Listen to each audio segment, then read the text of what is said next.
नमस्कार दोस्तों, मैं हूं पुनीत और आप सुन रहे हैं प्रोग्राम कम्युनिटी कलर्स रेडियो उड़ान पर। और इस वक्त बज चुके हैं रात के 9, दिन शुक्रवार, और कम्युनिटी कलर्स में आप सभी का हार्दिक स्वागत और अभिनंदन है। कम्युनिटी कलर्स एक ऐसा प्रोग्राम जिसमें होती हैं डिसेबिलिटी न्यूज़ और साथ ही साथ होते हैं बहुत सारी इंफॉर्मेशंस, जानकारियाँ, सूचनाएँ और बहुत से नए नए सेगमेंट्स भी। फ़िलहाल न्यूज़ बुलेटिन आप प्रोग्राम कम्युनिटी कलर्स में सुनते हैं जिसमें होती हैं डिसेबिलिटी न्यूज़, और बहुत जल्द हम आपके लिए कोई ना कोई नया सेगमेंट लेकर हाजिर हो जाएंगे प्रोग्राम में।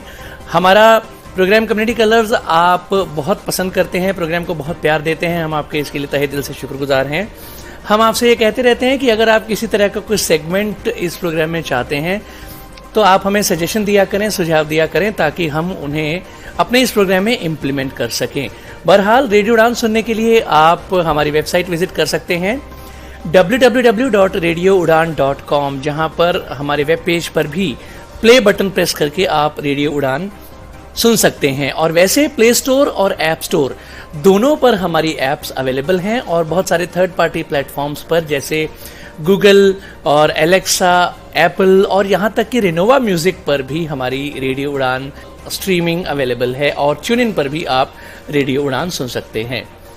हमारा फेसबुक पेज लाइक करें, हमारे ट्विटर को फॉलो करें, हमारा यूट्यूब चैनल सब्सक्राइब करें, हमारे व्हाट्सएप ग्रुप्स को ज्वाइन करें। प्रोग्राम कम्युनिटी कलर्स आप सुन रहे हैं मेरे यानी पुनीत के साथ। बिना देर किए सबसे पहले आइए सुन लेते हैं न्यूज हेडलाइंस। राष्ट्रपति मुर्मू ने कहा, दिव्यांग व्यक्तियों को सम्मानजनक जीवन प्रदान करना समाज की जिम्मेदारी। झारखंड के 5 मेडिकल कॉलेजेस के लिए विकलांगता प्रमाण पत्र सत्यापन बन गया है एक बाधा। National Olympic association of India NAAI की तरफ से कौशल प्रतियोगिताओं के लिए पंजीकरण का आमंत्रण। सुनेंगे NFB job alerts. Accessibility auditor के रूप में एजेंसियों को सूचीबद्ध करने के लिए अभिव्यक्ति की जा रही है आमंत्रित। कोलकाता में खुला एक नया कैफे, मांगता है आपसे सुझाव। सांकेतिक भाषा के साथ बनी भाग मिल्खा भाग फिर से होगी रिलीज, फरहान अख्तर ने की घोषणा। आपकी अदालत अब दिव्यांग व्यक्तियों के लिए भी होगी सुलभ। विकलांग जनों के लिए मंच प्रदान करने हेतु 3 दिवसीय राष्ट्रीय उत्सव। न्यूज हेडलाइंस के बाद बारी डिटेल्ड न्यूज बुलेटिन की, लेकिन उससे पहले छोटा सा ब्रेक के बाद वापस आएंगे। सुनते रहिए programme community colours only on radio Udaan, a flight of life. Hello from Hidden Voices. One vision, one voice.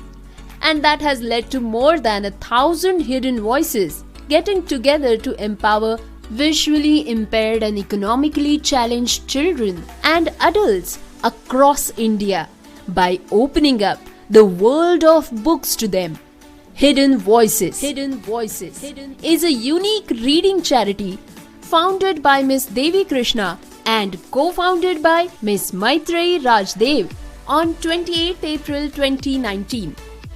An experienced psychotherapist and a counselor with proficiency in the diverse domains of education and human resource management, Ms. Devi has roped in volunteers from across India to read out and create audiobooks in various languages, with Mr. Sudhish P. as a partner and Ms. Cincy Thomas as its president. Hidden Voices now has a total of more than 1,500 in-house readers and is linked with many clubs from JNU, Pune and South India, which gives it more than 3,000 readers. It has volunteers as young as 5 years to as experienced as 82 years. The readers are divided into groups according to age and the language chosen. Hidden Voices has now a steady inventory of books, both informative and fictional, in almost 20 languages. The audiobooks have been utilized by various institutions and groups like Ferguson College Pune, Lit the Light, Duty, Madras Club, etc. More than 50,000 lives have been touched and enriched by this program. For more information, send us an email on hiddenvoices2020@gmail.com. Programme में आप सभी का स्वागत। Detailed news bulletin जारी है।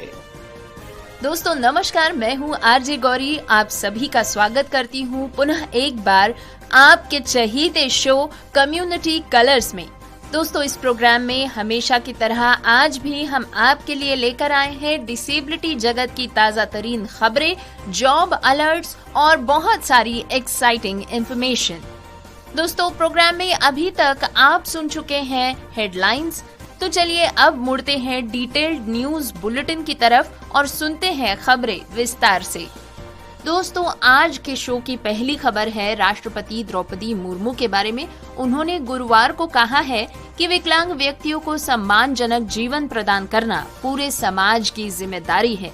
राष्ट्रपति मुर्मू ने ये national federation of the blind के स्वर्ण जयंती समारोह में कहा। उन्होंने आगे ये भी कहा है कि ये हमें सुनिश्चित करना होगा कि उन्हें उचित शिक्षा, रोजगार के अवसर, सुलभ सार्वजनिक स्थान और सुरक्षित और बेहतर जीवन मिल सके।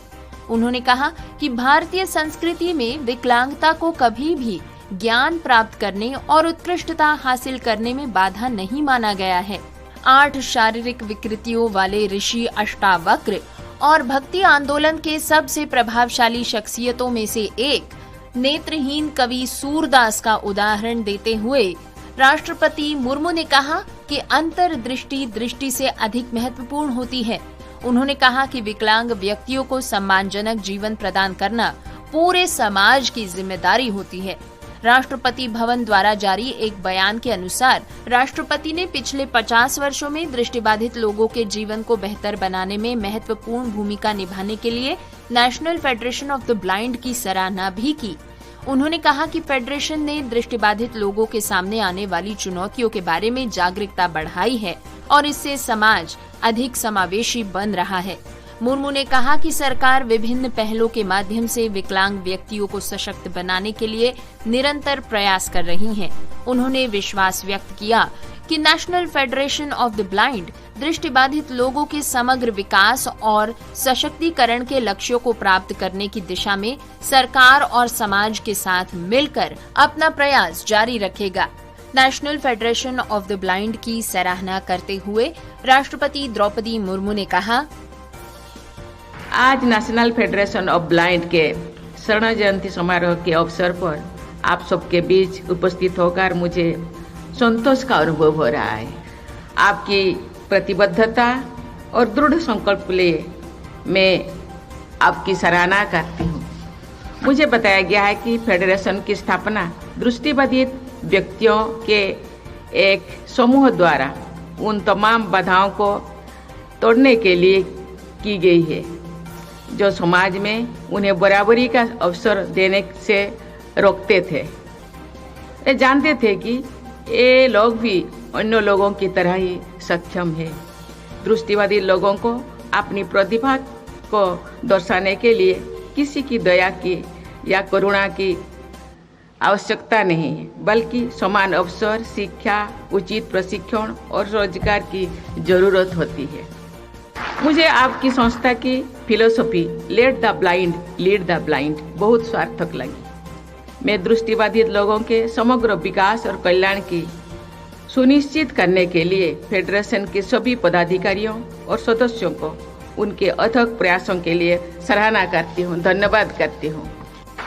पिछले 50 वर्ष में फेडरेशन ने दृष्टिबाधित लोगों के जीवन को बेहतर बनाने में महत्वपूर्ण भूमिका निभाई है। शिक्षा से लेकर रोजगार तक तथा एक्सेसिबिलिटी एवं टेक्नोलॉजी के माध्यम से आपने दृष्टिबाधित लोगों को सशक्त बनाने के लिए संघर्ष किया है। आपने दृष्टिबाधित लोगों के सामने आने वाली चुनौतियों के बारे में समाज में जागरूकता बढ़ाई है, जिससे समाज और अधिक समावेशी हो सकी है। देवियों और स्वजनों, भारत के दृष्टिबाधित लोगों सहित दिव्यांगजनों की काफी बड़ी संख्या है। हमारे इन भाइयों और बहनों को गरिमापूर्ण जीवन देने की जिम्मेदारी सरकार के साथ साथ पूरे समाज की है। दोस्तों खबरों में आगे सुनते हैं 2023 के सत्र में MBBS प्रवेश में आ रही बाधाओं के बारे में।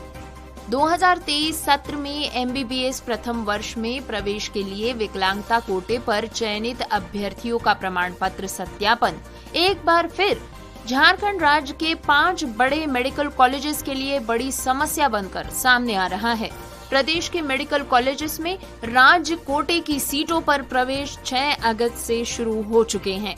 दोस्तों, आपको बता दें कि झारखंड के मेडिकल कॉलेजेस में राज्य कोटे की सीटों पर प्रवेश 6 अगस्त से ही शुरू हो चुके हैं। 2022 के सत्र में माने पिछली बार प्रामाणिक विकलांगता सत्यापन तंत्र की कमी के कारण राज्य में विकलांगता कोटे की 2 MBBS सीटें खाली रह गई थी। एक थी शहीद निर्मल महतो मेडिकल कॉलेज अस्पताल धनबाद में और दूसरी शेख भिखारी मेडिकल कॉलेज अस्पताल हजारीबाग में। दोस्तों, राष्ट्रीय स्तर पर राष्ट्रीय चिकित्सा आयोग NMC द्वारा अधिसूचित देश भर के 16 मेडिकल कॉलेजेस के विकलांगता प्रमाण पत्रों को केंद्रीय कोटा के छात्रों के लिए मान्यता प्राप्त है, लेकिन झारखंड में विकलांगता कोटा के उम्मीदवारों को सिविल सर्जन कार्यालय मेडिकल से ही प्रमाण पत्र प्राप्त करने की आवश्यकता होती है। ये उनके लिए सख्ती का कानून बन चुका है। चूँकि राज्य के लगभग सभी सिविल सर्जन कार्यालयों में विकलांगता का परीक्षण करने के लिए उन्नत उपकरणों का अभाव है, इसीलिए कभी कभी उम्मीदवार का प्रमाण पत्र संदिग्ध भी हो जाता है। पिछले साल विकलांगता कोटा पर चयनित 2 उम्मीदवारों के प्रमाण पत्र संदिग्ध हो गए थे और इसलिए उन्हें कॉलेज के अधिकारियों द्वारा प्रवेश से वंचित कर दिया गया था। सिविल सर्जन कार्यालय द्वारा जारी किए गए संदिग्ध प्रमाण पत्र की शिकायत से परेशान होकर पिछले साल राज्य के चिकित्सा शिक्षा निदेशक डॉक्टर SK सिंह ने सभी भ्रम से बचने के लिए स्वास्थ्य विभाग को RIMS रांची को विकलांगता कोटा के छात्रों के लिए विकलांगता प्रमाणन केंद्र बनाने का प्रस्ताव दिया। डॉक्टर सिंह ने इसे लेकर JCECB के अध्यक्ष अमरेंद्र प्रताप सिंह के साथ बैठक भी की, लेकिन ये प्रस्ताव अभी भी स्वास्थ्य विभाग के पास विचाराधीन है, जबकि मेडिकल कॉलेजेस की एडमिशंस शुरू हो चुकी है। दोस्तों, RIMS रांची को छोड़कर MGMMCH Jamshedpur, SNMMCH Dhanbad, PJMCH Dumka, SBMCH Hazaribagh और MMCH पलामू सहित अन्य मेडिकल कॉलेजेस के पास सिविल सर्जन कार्यालय मेडिकल बोर्ड द्वारा जारी प्रमाण पत्र को सत्यापन करने के लिए केवल एक डायग्नोस्टिक सर्टिफिकेट है। पिछले साल एक अप्रिय स्थिति तब सामने आई जब राज्य के मेडिकल कॉलेज ने एक छात्र को संदिग्ध विकलांगता प्रमाण पत्र के आधार पर वापस कर दिया, एडमिशन नहीं दी। दिलचस्प बात तो ये है कि JCECB ने प्रवेश के लिए छात्रों के नाम 3 बार पहली, दूसरी और तीसरी काउंसलिंग में राउंड अप के बाद कॉल्स भेजे, जिसके बावजूद कॉलेज प्रशासन ने उन्हें प्रवेश नहीं दिया। इस सत्र में प्रवेश के लिए JCECB द्वारा भेजी गई विकलांगता कोटे के लिए 35 अभ्यर्थियों की सूची के अनुसार पिछले वर्ष सिविल सर्जन के संदिग्ध प्रमाण पत्र पर प्रवेश से वंचित दोनों छात्र अब फिर से नामांकन के लिए योग्य हो चुके हैं। दोस्तों, आइए अब सुनते हैं NAAI माने के national Abilympic association of India की तरफ से सभी दिव्यांग जनों के लिए कौशल प्रतियोगिताएं माने के स्किल कॉम्पिटिशन्स के लिए पंजीकरण के आमंत्रण पे अधिक जानकारी। दोस्तों, सभी दिव्यांगजनों को दिव्यांगजनों के लिए NAAI एबिलिम्पिक्स कौशल प्रतियोगिताओं के लिए पंजीकरण करने के लिए आमंत्रित किया जाता है। एबिलिम्पिक्स दिव्यांगजनों के लिए अपनी प्रतिभा और क्षमताओं का प्रदर्शन करने के लिए कौशल प्रतियोगिताएं होती हैं, माने के स्किल कॉम्पिटिशन्स। इन्हें भारत में national Abilympic association of India NAAI Nai Delhi द्वारा क्षेत्रीय और राष्ट्रीय स्तर पर सर्वश्रेष्ठ प्रतिभा का चयन करने के लिए आयोजित किया जाता है, जो फिर हर 4 साल में एक बार आयोजित होने वाली अंतर्राष्ट्रीय एबिलिम्पिक प्रतियोगिताओं में भारत का प्रतिनिधित्व करते हैं। दोस्तों, NAAI 2027 में आयोजित होने वाली अगली 11वीं अंतर्राष्ट्रीय एबिलिम्पिक्स व्यावसायिक कौशल प्रतियोगिताओं के लिए प्रतिभाशाली दिव्यांगों के चयन का नया चक्र शुरू करने जा रही है। इसके लिए क्षेत्रीय प्रतियोगिताओं का पहला चक्र 2023-2024 के दौरान भारत के विभिन्न क्षेत्रों में आयोजित किया जाएगा। आइए जानते हैं इससे जुड़ी अधिक जानकारी। ये क्षेत्रीय प्रतियोगिताएं कहां पर और कौन सी तिथियों को ली जाएंगी? उत्तर क्षेत्र प्रतियोगिताएं 8 और 9 दिसंबर 2023 को गुरुग्राम, दिल्ली, एनसीआर में ली जाएंगी। पश्चिमी क्षेत्र की प्रतियोगिताएं 11 और 12 जनवरी 2024 को गोवा में ली जाएंगी, लेकिन ये स्थान बदला भी जा सकता है। दक्षिण क्षेत्र के लिए प्रतियोगिताएं अप्रैल या मई के महीने में 2024 में ली जाएंगी। पूर्वी क्षेत्र के लिए जून या जुलाई में 2024 में ये प्रतियोगिताएं ली जा सकती हैं। इन दोनों ही क्षेत्रों के लिए अभी भी स्थान पूरी रूप से निश्चित नहीं किया गया है। इसी के साथ मध्य क्षेत्र के लिए जुलाई या अगस्त के महीनों में 2024 में एमपी के जबलपुर में क्षेत्रीय प्रतियोगिताएं ली जाएंगी। इसे भी अंतिम रूप दिया जाना बाकी है। दोस्तों, आइए सुनते हैं कि एबिलिम्पिक्स प्रतियोगिताओं के लिए क्षेत्रीय और राष्ट्रीय प्रतियोगिताओं के पहले चक्र के लिए जिन 21 कौशल श्रेणियों का चयन किया गया है वे कौन सी है। इसमें शामिल है क्राफ्ट्स यानी शिल्प, सर्विसेज यानी सेवाएं, हॉस्पिटैलिटी आतिथ्य, आईसीटी, इसके बाद एम्ब्रॉयडरी यानी कढ़ाई, ड्रेस मेकिंग बेसिक, पोशाक बनाना बुनियादी प्रतियोगिता, बेकरी या bread making, creating web pages बनाना, क्रोशिये का काम, टेलरिंग या सिलाई का काम, कुकिंग या खाना पकाना व्यक्तिगत कार्य, शब्द संसाधन माने वर्ड प्रोसेसिंग, पेंटिंग यानी चित्रकारी, ज्वेलरी मेकिंग यानी आभूषण बनाना, पैटिसरी और confectionery, data processing basic, MS Excel और एक्सेस, वेस्ट रीयूज माने अपशिष्ट का पुनः उपयोग करना, ड्रेस मेकिंग एडवांस माने पोशाक निर्माण उन्नत, इसके बाद रेस्टोरेंट सर्विसेज रेस्टोरेंट सेवा, फोटोग्राफी आउटडोर, फ्लोरल अरेंजमेंट यानी पुष्प सज्जा, फोटोग्राफी स्टूडियो, चरित्र डिजाइनिंग यानी कैरेक्टर डिजाइनिंग या एनिमेशन, पोस्टर डिजाइनिंग और कंप्यूटर प्रोग्रामिंग। दोस्तों, आइए अब जानते हैं NAAI एबिलिम्पिक्स कौशल प्रतियोगिताओं के लिए पंजीकरण करने हेतु PWD उम्मीदवार के मानदंडों के बारे में। PWD उम्मीदवार की आयु 16 वर्ष और उससे अधिक होनी चाहिए। कोई भी ऊपरी आयु सीमा नहीं है। साथ ही साथ किसी भी प्रकार की विकलांगता वाले व्यक्ति को पंजीकृत किया जा सकता है, बशर्ते वे बाहरी सहायता के बिना अपनी रुचि की कौशल की श्रेणी में प्रतिस्पर्धा करने में सक्षम हो। इसी के साथ कोई भी शैक्षणिक योग्यता महत्वपूर्ण नहीं मानी जाएगी। प्रत्येक उम्मीदवार अपनी पसंद की केवल एक ही श्रेणी में पंजीकरण कर सकता है। अधिक जानकारी के लिए कृपया आप संपर्क कर सकते हैं ईमेल द्वारा info@abilimpicIndia-njb.org पर। याद रहे info@ABLYMPISINDIA-njb.org पर, या फिर आप लिख सकते हैं ईमेल ict.trainer@abilimpicsindia.org पर। याद रहे ict.trainer@ABLYMPICSINDIA.org पर। याद रहे उम्मीदवार पंजीकरण करते समय यदि लागू हो तो फॉर्म में अपने संगठन और एनजीओ का नाम भी लिख सकते हैं। उम्मीदवार को पंजीकरण के लिए एक गूगल लिंक से फॉर्म भरना होगा और ये लिंक आप प्राप्त कर सकते हैं ईमेल द्वारा, या फिर आप विजिट करें www.abilimpicsindia.org। याद रहे ABILYMPICSINDIA.org। दोस्तों, अब प्रोग्राम में बारी है NFB की तरफ से आए हुए जॉब अलर्ट सुनने की। तो आज का पहला जॉब अलर्ट आता है भारतीय विमानपत्तन प्राधिकरण माने के एयरपोर्ट अथॉरिटी ऑफ इंडिया से। यहाँ पर 10 रिक्तियां आरक्षित की गई है विजुअली इम्पेयर्ड के लिए। यहाँ पर कुल रिक्तियां हैं 342। ये पद है जूनियर असिस्टेंट और अन्य माने जूनियर असिस्टेंट एंड अदर्स के लिए। लास्ट डेट ऑफ एप्लीकेशन है 4 सितंबर 4 सितंबर। इससे पहले आपको आवेदन करना होगा। अधिक जानकारी के लिए आप विजिट करें www.aai.aero पर। दोस्तों, आज का हमारा अगला जॉब अलर्ट आता है Jawaharlal institute of post graduate medical education and research Puducherry से।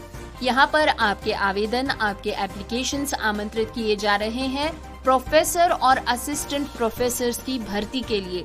यहाँ पर कुल रिक्तियों की संख्या है 134, जिसमें से दिव्यांगों के लिए 4% आरक्षण दिया गया है। लास्ट डेट ऑफ एप्लीकेशन है 28 अगस्त 28 ऑफ अगस्त। अधिक जानकारी के लिए आप विजिट करें www.jipmer.edu.in पर। बढ़ते हैं अगले जॉब अलर्ट की तरफ। यूपीएससी ने विजुअली इम्पेयर्ड के लिए एक रिक्ति आरक्षित की है पूरे भारत से 56 वरिष्ठ अधिकारियों और अन्य की भर्तियों में। इसके लिए लास्ट डेट ऑफ एप्लीकेशन है 10 अगस्त। इससे पहले आपका आवेदन पहुंच जाए। अधिक जानकारी के लिए आप जा सकते हैं www.upsc.gov.in पर। दोस्तों, अगला जॉब अलर्ट आता है मौलाना आजाद राष्ट्रीय प्रौद्योगिकी संस्थान भोपाल से, माने Maulana Azad national institute of technology Bhopal से। यहाँ पर 127 संकायों की भर्ती के लिए आवेदन आमंत्रित किए गए हैं। इन 127 फैकल्टीज की रिक्तियों को भरने के लिए आरक्षण नीतियाँ भारत सरकार के मानदंडों के अनुसार ही होंगी। इसके लिए लास्ट डेट ऑफ एप्लीकेशन है 15 अगस्त। अधिक जानकारी के लिए आप विजिट करें www.manit.ac.in पर। दोस्तों, बढ़ते हैं अगले अलर्ट की तरफ। एम्स भुवनेश्वर के लिए आवेदन यहाँ पर आमंत्रित किए जा रहे हैं। 775 नॉन फैकल्टी की भर्ती यहाँ की जानी है। इन 775 नॉन फैकल्टीज की रिक्रूटमेंट में भारत सरकार की नीति अनुसार ही आरक्षण दिया गया है। लास्ट डेट ऑफ एप्लीकेशन है 20 ऑफ अगस्त। याद रहे 20 अगस्त से पहले आपको आवेदन करना होगा। अधिक जानकारी के लिए आप जाएं aimsbhubaneswar.nic.in पर। याद रहे AIIMSBUBANESWAR.nic.in पर। दोस्तों, आज का हमारा अगला और आखिरी एनएफबी जॉब अलर्ट आया है राजस्थान अधीनस्थ एवं मंत्री स्तरीय सेवाओं के लिए, माने Rajasthan subordinate and ministerial services के लिए। यहाँ पर सिलेक्शन प्रोसेस की जानी है 430 कृषि पर्यवेक्षकों के लिए, माने कि ये पोस्ट है एग्रीकल्चरल सुपरवाइजर्स की, जिसमें 4 रिक्तियां विजुअली इम्पेयर्ड के लिए आरक्षित की गई हैं। इसके लिए लास्ट डेट ऑफ एप्लीकेशन है 13 अगस्त। आपको 13 ऑफ अगस्त तक आपका आवेदन भेजना होगा। अधिक जानकारी के लिए आप विजिट कर सकते हैं rsmssb.rajasthan.gov.in। याद रहे rsmssb.rajasthan.gov.in पर। दोस्तों, आपको बता दें कि ये एनएफबी जॉब अलर्ट्स की विश्वसनीय जानकारी हमारे साथ साझा की है एनएफबी के महासचिव श्री गौतम अग्रवाल जी ने। डिटेल न्यूज बुलेटिन जारी है, लेकिन इससे पहले वक्त एक बार फिर एक छोटे से ब्रेक का है। ब्रेक के बाद फिर मिलेंगे। सुनते रहिए programme community colours on radio Udaan, a flight of life. Hidden voices की तरफ से आप सभी का स्वागत। हिडन वॉइसेस एक दृष्टि एक आवाज, और इसने पूरे भारत में दृष्टिबाधित और आर्थिक रूप से विकलांग बच्चों और वयस्कों को किताबों की दुनिया खोलकर सशक्त बनाने के लिए 1000 से भी अधिक छिपी हुई आवाजों को मिलाया है। 28 अप्रैल 2019 को देवी कृष्णा द्वारा स्थापित और सुश्री मैत्री राजदेव द्वारा सह संस्थापित हिडन वॉइसेस एक अद्वितीय रीडिंग चैरिटी है। देवी एक अनुभवी मनोचिकित्सक और काउंसलर है और ह्यूमन रिसोर्स मैनेजमेंट की एक दक्ष प्रबंधक है। देवी ने पूरे भारत के विभिन्न भाषाओं के स्वयंसेवकों को दृष्टिबाधितों के लिए ऑडियो किताब पढ़ने और बनाने के लिए तैयार किया है। एक भागीदार के रूप में श्री सुधीश पी और इसके अध्यक्ष के रूप में सुश्री सिंसी थॉमस के साथ हिडन वॉइसेस के अब कुल 1500 से भी अधिक इन हाउस पाठक है और ये JNU, पुणे और दक्षिण भारत स्थित कई क्लबों से जुड़ा हुआ है, जिसके चलते अब हिडन वॉइसेस के पास 3000 से भी अधिक पाठक है। इसमें सबसे छोटे पाठक 5 साल की उम्र से लेकर सबसे बड़े पाठक 82 साल के अनुभव वाले स्वयंसेवक है। पाठकों को उम्र और चुनी गई भाषा के अनुसार ग्रुप्स में बांट दिया जाता है। हिडन वॉइसेस के पास अब लगभग 20 भाषाओं में जानकारी पूर्ण और काल्पनिक दोनों ही तरह की पुस्तकों की एक सूची तैयार है। इन ऑडियो पुस्तकों का उपयोग विभिन्न संस्थानों और समूहों जैसे कि Fergusson college Pune, lit the light, Dyuti, Madras club आदि द्वारा किया गया है। इस कार्यक्रम ने 50,000 से भी अधिक लोगों की जिंदगी को समृद्ध बनाया है। अधिक जानकारी के लिए हमें ईमेल करें hiddenvoices2020@gmail.com पर। प्रोग्राम में आप सभी का स्वागत। डिटेल्ड न्यूज बुलेटिन जारी है। तो दोस्तों, अब सुनते हैं निर्मित वातावरण में अभिगम्यता लेखा परीक्षकों के रूप में एजेंसियों के पैनलीकरण के लिए रुचि की अभिव्यक्ति आमंत्रित करने पर कुछ जानकारी। Inviting expression of interest for empanelment of agencies as accessibility auditors in built-up environment।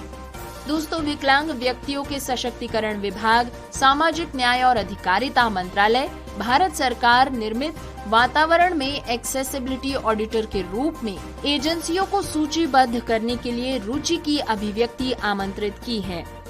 आपको अपने आवेदन, अपने अनुभव और विशेषज्ञता के विवरण के साथ, दस्तावेजी समर्थन के साथ, मानिए डॉक्यूमेंट्री सपोर्ट के साथ 25 अगस्त 2023 से पहले 25 अगस्त 2023 से पहले एक अलग सील बंद लिफाफे में दिए गए पते पर भेजने होंगे। पता है श्री रामचरण मीना, भारत सरकार के अवर सचिव, विकलांग व्यक्तियों के सशक्तिकरण विभाग, कमरा नंबर 11A, 5वीं मंजिल, पंडित Deendayal Antyodaya Bhawan, CGO complex, Lodhi road, नई दिल्ली 110003। याद रहे, Shri Ramcharan Meena, under secretary to the government of India, department of empowerment of persons with disability, room number 11A, 5th floor, Pandit Deendayal Antyodaya Bhawan, CGO complex, Lodhi road, new Delhi 110003। Email address note करें rcmeena.79@gov.in। याद रहे, rcmeena79@gov.in। दोस्तों, अधिक जानकारी के लिए आप EOI डाउनलोड कर सकते हैं disabilityaffairs.gov.in से। दोस्तों, आइए अब सुनते हैं कोलकाता के एक कैफे से आ रही एक छोटी सी रिक्वेस्ट के बारे में। हाल ही में कोलकाता में एक नया कैफे खुला है जो कि एक फोल्डिंग रैंप स्थापित करना चाहता है अपने कैफे में, क्योंकि यहाँ पर 2 छोटी सीढ़ियाँ मौजूद है। तो इन्होंने रेडियो उड़ान के लिसनर्स से सुझाव मांगा है और पूछा है कि क्या रैंप ऑनलाइन खरीदना बेहतर है या कोई किसी विशिष्ट विक्रेता का सुझाव दे सकता है जो इसे प्रदान कर सके।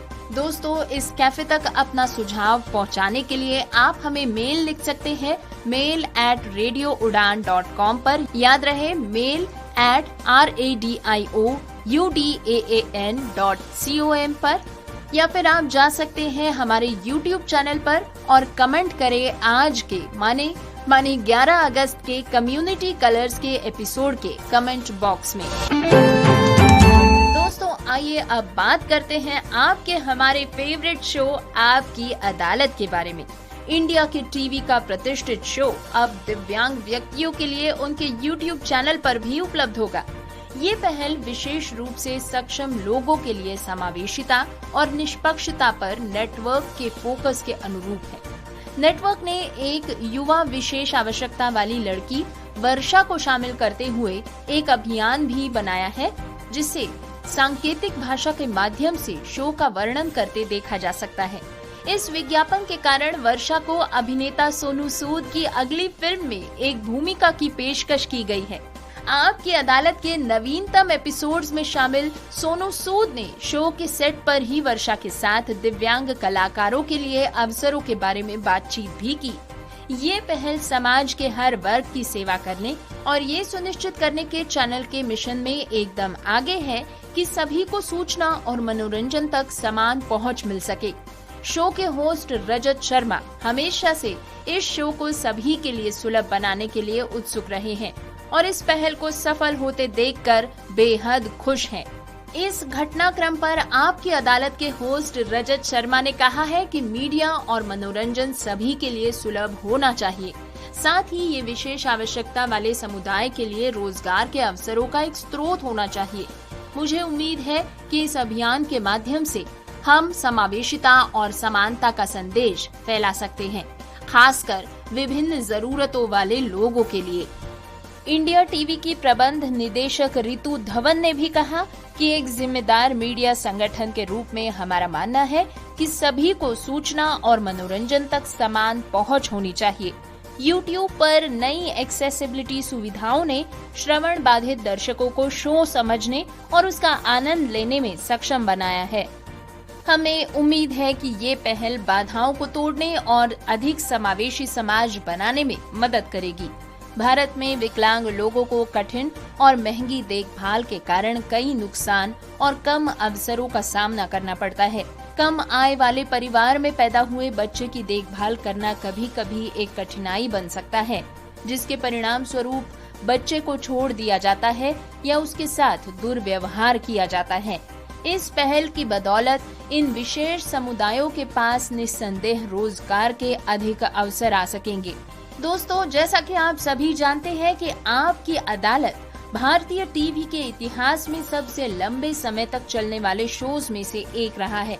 1993 से अपनी स्थापना के बाद से ही आपकी अदालत ने 1000 से भी अधिक प्रमुख हस्तियों को अपने शो में शामिल किया है।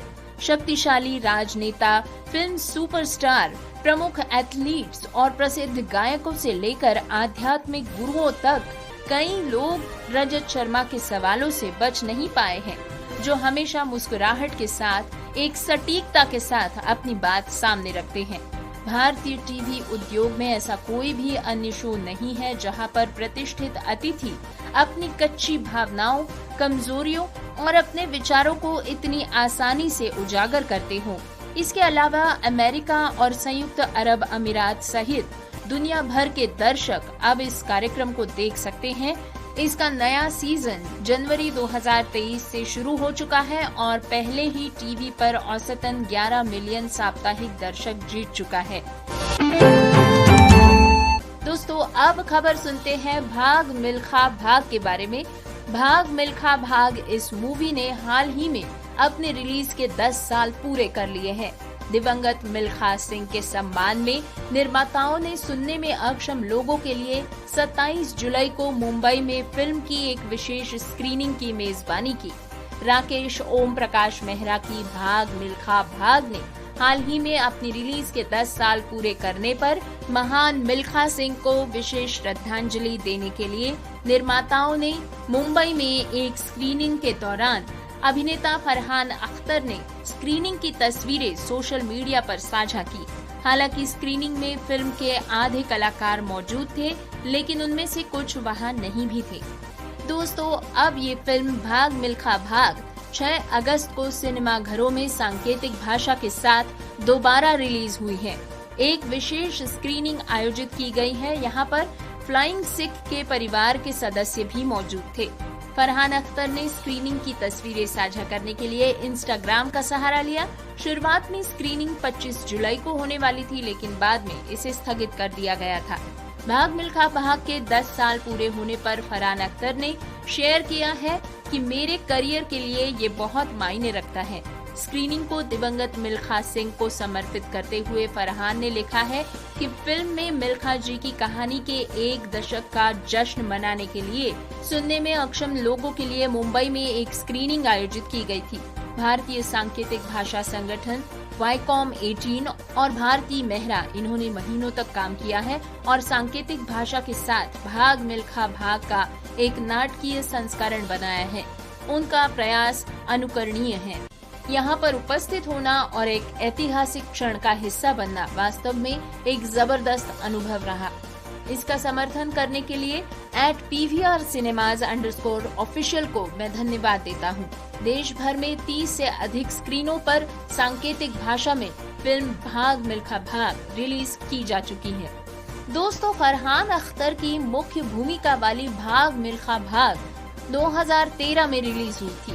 इस मील के पत्थर को चिन्हित करने के लिए कलाकार और चालक दल और मिल्खा सिंह के परिवार सदस्य स्क्रीनिंग में उपस्थित थे।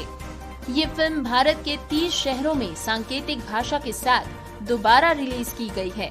दोस्तों, जिन्हें इसके बारे में मालूम नहीं है उन्हें हम बता दें कि भाग मिल्खा भाग एक बायोग्राफिकल स्पोर्ट्स ड्रामा है जिसे प्रसून जोशी ने लिखा था। मिल्खा सिंह एक भारतीय एथलीट और ओलंपियन थे जो राष्ट्रमंडल खेलों के चैंपियन थे। ये फिल्म उन्हीं के जीवन पर आधारित है। फिल्म में दिव्या दत्ता, मीशा शफी, पवन मल्होत्रा, योगराज सिंह, आर्ट मलिक और प्रकाश राज भी सहायक भूमिकाओं में नजर आते हैं, जबकि सोनम कपूर एक विस्तारित कैमियो की भूमिका में है। दोस्तों, आइए अब खबर सुनते हैं 3 दिवसीय राष्ट्रीय उत्सव के बारे में। खबर है वडोदरा से। MS यूनिवर्सिटी के प्रौद्योगिकी और इंजीनियरिंग संकाय के उभरते इंजीनियर प्रेरणा 2023 की मेजबानी के लिए तैयार हो चुके हैं। दोस्तों, आपको बता दें कि ये विकलांग लोगों के लिए 3 दिवसीय राष्ट्रीय उत्सव है, जिसे एशिया का सबसे बड़ा उत्सव माना जाता है। 2006 में इसकी शुरुआत हुई थी। इस वर्ष के 12 से 14 अगस्त तक इसका आयोजन किया जाएगा। ये आयोजन पिछले 17 वर्षों से छात्रों द्वारा किया जा रहा है और इसे 5 बार यूनेस्को से संरक्षण प्राप्त हुआ है। इस वर्ष आयोजन की थीम है whisperers of ink, a journey through imagination. इस उत्सव में अल्फाज नामक एक कार्यक्रम शामिल होगा, जिसमें पैरा पावर लिफ्टर गुलफाम अहमद, पैरा तैरा गरिमा व्यास और पैरा एथलीट मीत तधानी अपनी प्रेरणादायक यात्राएं साझा करेंगे।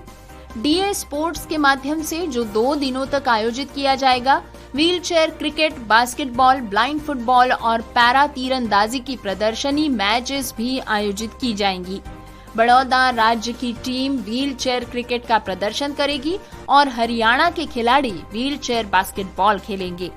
ब्लाइंड फुटबॉल का प्रदर्शन करने के लिए फुटबॉल एसोसिएशन ऑफ गुजरात के खिलाड़ियों को आमंत्रित किया गया है, जबकि राष्ट्रीय और अंतर्राष्ट्रीय स्तर के पैरा तीरंदाजी में अपनी प्रतिभा दिखाएंगे। प्रेरणा की नींव विभिन्न क्षमताओं वाले व्यक्तियों में निहित है।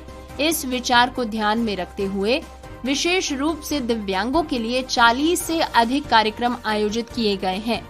विकलांगों, सुनने और बोलने में अक्षम श्रेणी के लिए कार्यक्रमों में शतरंज, कैरम, शूटिंग, नृत्य, पॉट डिजाइनिंग, रंगोली और कई अन्य चीजें शामिल की गई हैं। इसी तरह मानसिक रूप से विकलांग और दृष्टि बाधित लोगों के लिए भी कई कार्यक्रम लिए जाएंगे। उदाहरण के लिए ब्रेल लेखन, मेमोरी गेम्स, पेंटिंग, खजाने की खोज का आयोजन किया जाएगा। इस साल पहली बार ओपन एयर कॉन्सर्ट का आयोजन भी किया जा रहा है, जिसके लिए बॉलीवुड के पार्श्व गायक शाहिद माल्या और अंतर्राष्ट्रीय ड्रमर और पैराकर्शनिस्ट सौरभ गढ़वी ने अपनी सहमति दे दी है। तो डिटेल्ड न्यूज बुलेटिन के बाद हम आपको सिर्फ इतना कहना चाहेंगे कि आपको हमारा प्रोग्राम कैसा लगा, हमें बताइएगा जरूर अपना फीडबैक। जितने तरीके ऊपर पहले हम रेडियो उड़ान सुनने के आपको बता चुके हैं, उनमें से किसी भी तरीके से आप अपना फीडबैक हम तक पहुंचा सकते हैं। अपने फीडबैक हमें जरूर दीजिए ताकि हम इस प्रोग्राम को बेहतर बना सके। बहरहाल अब प्रोग्राम के अंजाम की बारी। प्रोग्राम के आखिर में न्यूज हेडलाइंस एक बार फिर। राष्ट्रपति मुर्मू ने कहा, दिव्यांग व्यक्तियों को सम्मानजनक जीवन प्रदान करना समाज की जिम्मेदारी। झारखंड के 5 मेडिकल कॉलेजेस के लिए विकलांगता प्रमाण पत्र सत्यापन बन गया है एक बाधा। National Olympic association of India NAAI की तरफ से कौशल प्रतियोगिताओं के लिए पंजीकरण का आमंत्रण। सुनेंगे NFB job alerts. Accessibility auditor के रूप में एजेंसियों को सूचीबद्ध करने के लिए अभिव्यक्ति की जा रही है आमंत्रित। कोलकाता में खुला एक नया कैफे, मांगता है आपसे सुझाव। सांकेतिक भाषा के साथ बनी भाग मिल्खा भाग फिर से होगी रिलीज, फरहान अख्तर ने की घोषणा। आपकी अदालत अब दिव्यांग व्यक्तियों के लिए भी होगी सुलभ। विकलांग जनों के लिए